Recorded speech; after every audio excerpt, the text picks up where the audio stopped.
আসসালামু আলাইকুম। সংবাদে আপনাদের সবাইকে স্বাগত জানাচ্ছি। আমি ফিরোজ তোহা। শুরুতেই সংবাদ শিরোনাম। বাংলাদেশের সর্বশেষ গুরুত্বপূর্ণ আপডেট সংবাদে আপনাকে স্বাগত। শুরুতেই সংবাদ শিরোনাম, পরে বিস্তারিত। প্রথমেই জানাবো, দেশকে দুর্নীতিমুক্ত করতে হলে পিআর পদ্ধতির বিকল্প নেই বললেন চরমোনাই পীর। ইসলামী আন্দোলন বাংলাদেশের আমির মুফতি সৈয়দ মোহাম্মদ রেজাউল করিম পীর সাহেব চরমোনাই বলেছেন, দেশকে দুর্নীতি, চাঁদাবাজি ও টেন্ডারবাজি মুক্ত করতে হলে সংখ্যানুপাতিক প্রতিনিধি ভিত্তিক পিআর পদ্ধতি নির্বাচন চালুর কোনো বিকল্প নেই। এরপর জানাবো, এনজিওর মতো সরকার চালালে সমস্যা হবে বললেন মঈন খান। সরকার আর এনজিও আলাদা বিষয় উল্লেখ করে বিএনপির স্থায়ী কমিটির সদস্য ডক্টর আব্দুল মঈন খান বলেছেন, এনজিওর মতো কিংবা কর্পোরেটেড প্রতিষ্ঠান দিয়ে সরকার চালালে সমস্যা তৈরি হবে। গণতন্ত্র বিশ্বাস করলে সবকিছু জনগণের মতামত থাকতে হবে।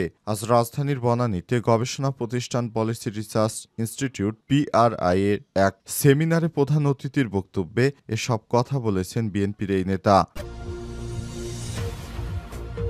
এদিকে খায়রুল হকের শুনানি মানুষের শ্রদ্ধা কর্মের মাধ্যমে অর্জন করতে হয় বলছে বিচারক। সাবেক প্রধান বিচারপতি ও আইন কমিশনের সাবেক চেয়ারম্যান ABM খায়রুল হককে কারাগারে পাঠানোর আদেশ দিয়েছে আদালতের সময় আদালত বলেন, মানুষের শ্রদ্ধা কর্মের মাধ্যমে অর্জন করতে হয়। কর্মের মধ্য দিয়ে ঘৃণা বা ভালোবাসা তৈরি হয়। খায়রুল হক শেখ হাসিনার দালালি করে যা করেছে সেটি কোনোভাবে তিনি মানুষের কাছে শ্রদ্ধা পাওয়ার যোগ্য নয়। এ সময় আদালতে তার পক্ষে কোনো উকিলই দাঁড়ায়নি।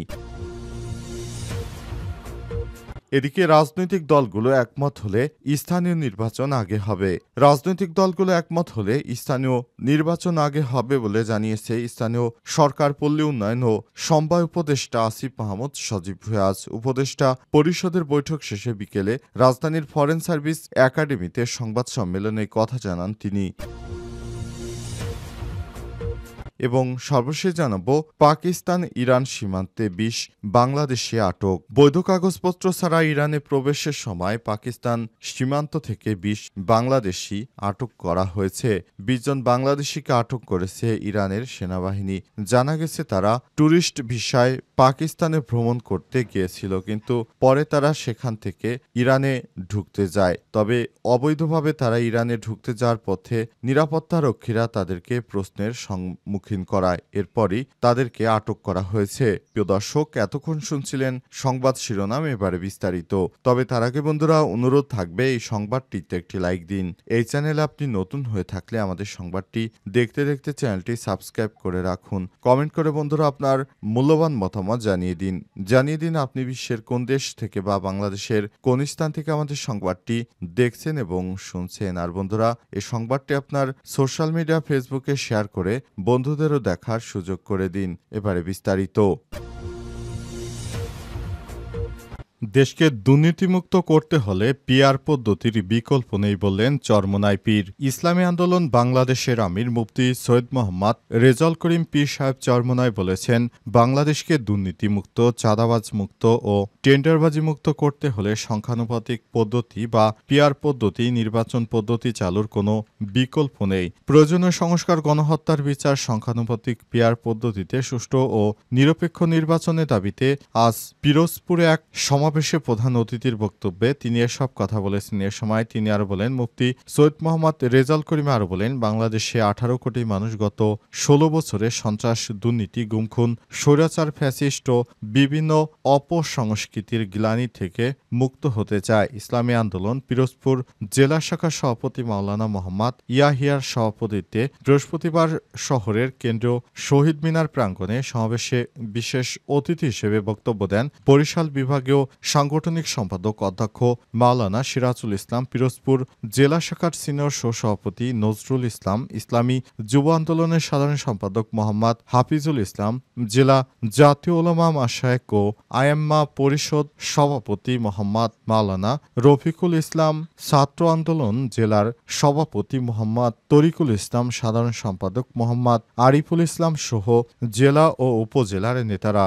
আমির রেজাউল করিম এ সময় আরো বলেছেন, ২০২৪-এর গণঅভ্যুত্থানের পর দেশের মানুষ একটি সমৃদ্ধ বাংলাদেশের স্বপ্ন দেখেছে। স্বাধীনতার পরবর্তী যারাই ক্ষমতায় অধিষ্ঠিত ছিল তারা জনগণকে হতাশ করেছে চরমভাবে। মানবরচিত মতবাদের মাধ্যমে এই স্বপ্ন সম্ভব নয়। তাই স্বাধীনতাকামী মুক্তিকামী মানুষ ইসলামের পতাকা তলে সমবেত হবে। একজন সচেতন মুসলমান ইসলামকে উপেক্ষা করে মানবরচিত মতবাদ বিশ্বাসী হতে পারে না। এনজিওর মতো সরকার চালালে সমস্যা হবে বললেন মঈন খান। সরকার আর এনজিও আলাদা বিষয় উল্লেখ করে বিএনপির স্থায়ী কমিটির সদস্য ড আব্দুল মঈন খান বলেছেন, এনজিওর মতো কিংবা কর্পোরেটেড প্রতিষ্ঠান দিয়ে সরকার চালালে সমস্যা তৈরি হবে। গণতন্ত্রের বিশ্বাস করলে সবকিছু জনগণের মতামত থাকতে হবে, জনগণের মতামত নিয়ে সবকিছু করতে হবে। তা না হলে যদি একতরফাভাবে কোনো কাজ করা হয় সে কাজ গ্রহণযোগ্য হবে না। যদি সরকার মনে করে তারা এনজিওর মতো রাষ্ট্র পরিচালনা করবে তাহলে তারা ভুল করছে, সেটি সম্ভব নয়। এনজিও পরিচালনা করতে হলে যেভাবে করতে হয় সেভাবে রাষ্ট্র পরিচালনা করা যাবে না। রাষ্ট্রে কিছু দুষ্কৃতকারী আছে, তাদেরকে শক্ত হাতে দমন করতে হবে। অন্তর্বর্তীকালীন সরকারের প্রধান উপদেষ্টা প্রফেসর ড মোহাম্মদ ইউনূস বাংলাদেশটাকে যেভাবে চালাচ্ছে সেটা কোনোভাবেই বিএনপি দায়িত্বশীল মনে করছে না। বিএনপি মনে করছে রাষ্ট্র কঠোরভাবে চালাতে হবে, তা না হলে যারা ফ্যাসিবাদের দোসর আছে মাথা চারা দিয়ে উঠছে তারা দেশটাকে ধ্বংসের দ্বারপ্রান্তে নিয়ে যাবে। সুতরাং এসব কিছু থেকে বাঁচতে হলে অবশ্যই সরকারকে এসব এনজিও মার্কা কর্মকাণ্ড পরিচালনা করা যাবে না। সরকারকে অবশ্যই তার দায়িত্বশীল ভূমিকা পালন করতে হবে বলে মনে করে বিএনপির নেতাকর্মীরা আরও জানিয়েছে তারা সরকারকে সহায়তা করতে চায় সব ক্ষেত্রে, তবে সরকারের উচিত দ্রুত সময়ের মধ্যে নির্বাচন দিয়ে দেয়া। খায়রুল হকের শুনানি মানুষের শ্রদ্ধা কর্মের মাধ্যমে অর্জন করতে হয় বলছে বিচারক। সাবেক প্রধান বিচারপতি ও আইন কমিশনের সাবেক চেয়ারম্যান এবিএম খায়রুল হককে কারাগারে পাঠানোর আদেশ দিয়েছে আদালত। এই সময় আদালত বলে মানুষের শ্রদ্ধা কর্মের মাধ্যমে অর্জন করা হয়, কর্মের মধ্য দিয়ে ঘৃণা বা ভালোবাসা তৈরি হয়। বৃহস্পতিবার রাত 8:45 খায়রুল হককে ঢাকার চিফ মেট্রোপলিটন ম্যাজিস্ট্রেট আদালতে হাজির করা হয়। ডিবির সাদা মাইক্রো গাড়িতে আনা হয় তাকে। এ সময় গাড়ির সামনে ও পেছনে পুলিশের গাড়িতে কড়া নিরাপত্তা দিতে দেখা যায়। খায়রুল হককে আনার সঙ্গে সঙ্গে বিএনপির আইনজীবী খায়রুল দুই গালে জুতা মারো তালে তালে স্লোগান দিতে দেখা যায়। এরপর গাড়ি হাজতখানায় নিয়ে যাওয়া হয়। পরে রাত 8:15টার দিকে অতিরিক্ত চিফ মেট্রোপলিটন ম্যাজিস্ট্রেট মোহাম্মদ সানাউল্লাহর আদালতে হাজির করা হয়। এরপর যাত্রাবাড়ি থানার পুলিশ পরিদর্শক খালেদ হাসান আসামিকে কারাগারে আটকে রাখার আবেদন করেন। রাষ্ট্রপক্ষ কারাগারে আটকে রাখার জোর দাবি জানান। এ সময় কেউ তার পক্ষে কোনো আইনজীবী ছিলেন না। এরপর বিচারক মোহাম্মদ সানাউল্লাহ বিএনপির আইনজীবীদের উদ্দেশ্য করে বলেছেন, আপনাদের কথায় অনেক কিছুই উঠে এসেছে। আপনারা বলেছেন আগে আপনারা বিচারকদের সম্মান করতেন, শ্রদ্ধা করতেন, কিন্তু কিছু সময় দেখা যাচ্ছে আপনারা সেসব শ্রদ্ধা জায়গা থেকে সরে এসেছেন। বিচারক বলেন, মানুষের শ্রদ্ধা তার কর্মের মাধ্যমে অর্জন করতে হয়, কর্মের মধ্য দিয়ে মানুষ ঘৃণা বা শ্রদ্ধা অর্জন করে। কিন্তু আপনি প্রধান বিচারপতি থাকাকালীন যে অনৈতিক কর্মকাণ্ড করেছেন, সুতরাং আপনার কোনোভাবে শ্রদ্ধা পাওয়ার যোগ্যতা থাকে না। আপনি শেখ হাসিনার দালালি করেছেন, চাটুকারিতা করেছেন।